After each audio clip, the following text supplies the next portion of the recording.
കോൺഗ്രസിൽ കഴിഞ്ഞ കുറച്ച് നാളുകളായി വലിയ തരത്തിലുള്ള തർക്കങ്ങളും പോർവിളികളുമെല്ലാം നിലനിൽക്കുകയായിരുന്നു. ഈ തർക്കവും പോർവിളികളെല്ലാം തന്നെ മൂർച്ഛിച്ച സാഹചര്യത്തിലാണ് ഹൈക്കമാൻഡ് നേരിട്ടിടപെടുന്ന ഒരു സ്ഥിതിവിശേഷമുണ്ടായത്.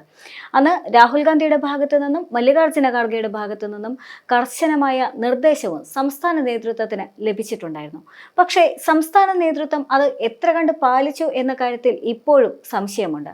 അതിനുശേഷം വീണ്ടും ഒരു താക്കീതുമായി എത്തിയിരിക്കുകയാണ് ഹൈക്കമാൻഡ്. ആദ്യം വിശദീകരണം, പിന്നെ താക്കീത്. എന്നിട്ടും കേട്ടില്ല എങ്കിൽ പുറത്താക്കും.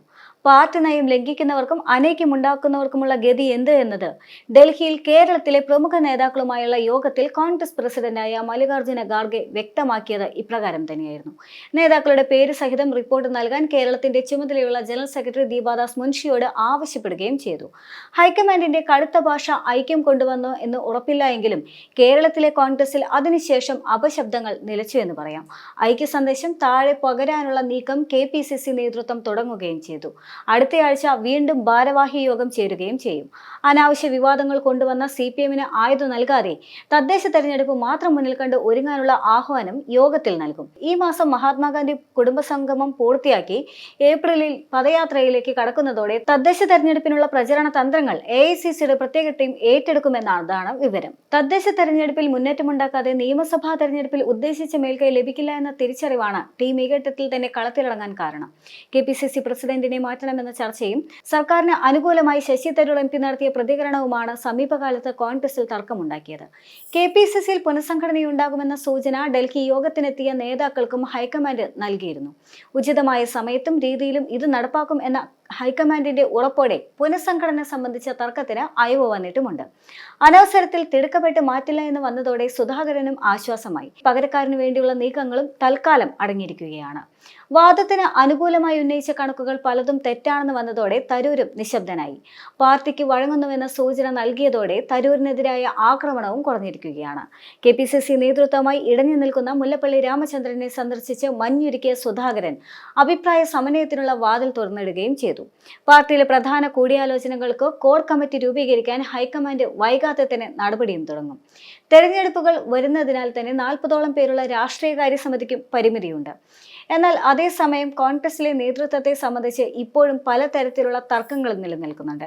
ആദ്യത്തെ ഹൈക്കമാൻഡുമായുള്ള യോഗത്തിൽ തന്നെ ഇഷ്ടക്കാരെ ഉൾപ്പെടുത്തി എന്ന വാദം കോൺഗ്രസിനകത്ത് തന്നെ ഉയർന്നു വന്നിരുന്നു. എന്തുകൊണ്ടാണ് തങ്ങളെ പരിഗണിക്കാതിരുന്നതെന്നും എന്തുകൊണ്ടാണ് ചിലരെ മാത്രം പരിഗണിച്ചത് എന്ന ചോദ്യവും ഏറെ വലിയ തരത്തിൽ ചർച്ച ചെയ്യപ്പെടുകയും ചെയ്തതാണ്. അതിനുശേഷം അതേ ചൊല്ലി വലിയ തരത്തിലുള്ള തർക്കമുണ്ടായിരുന്നു. പിന്നീടാണ് VD സതീശൻ സുധാകരനെതിരെ പ്രചാരണങ്ങൾ അഴിച്ചുവിടുന്നു എന്ന ആരോപണമായി സുധാകരൻ പക്ഷക്കാർ രംഗത്തെത്തുന്നത്. VD സതീശന്റെ ഓഫീസിൽ നിന്നും അഥവാ VD സതീശന്റെ പക്ഷത്തു നിന്നാണ് ഇത്തരത്തിലുള്ള വാർത്തകളെല്ലാം തന്നെ ചോരുന്നതെന്നും മാധ്യമ പ്രവർത്തകർക്ക് ചോർത്തിയതുമെന്നുള്ള വിവരങ്ങൾ പുറത്തുവിട്ടുകൊണ്ടായിരുന്നു സുധാകരൻ പക്ഷക്കാരുടെ വാദമെല്ലാം തന്നെ വന്നത്.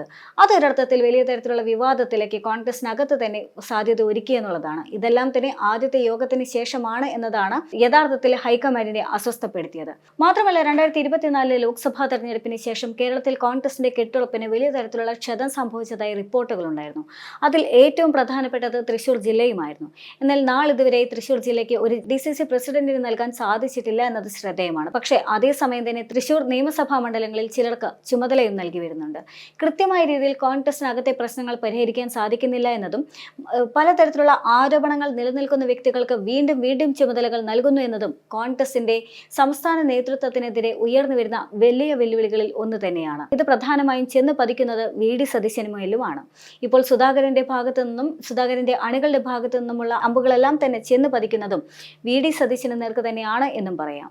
ഗിന്നസ് ബുക്കിൽ ഇടം നേടിയ ചരിത്ര പ്രസിദ്ധമായ ആറ്റുകാൽ പൊങ്കാല 2025 മാർച്ച് 13 വ്യാഴാഴ്ച അടുപ്പുവെട്ട് രാവിലെ 10:15 പൊങ്കാല നിവേദ്യം ഉച്ചയ്ക്ക് 1:15.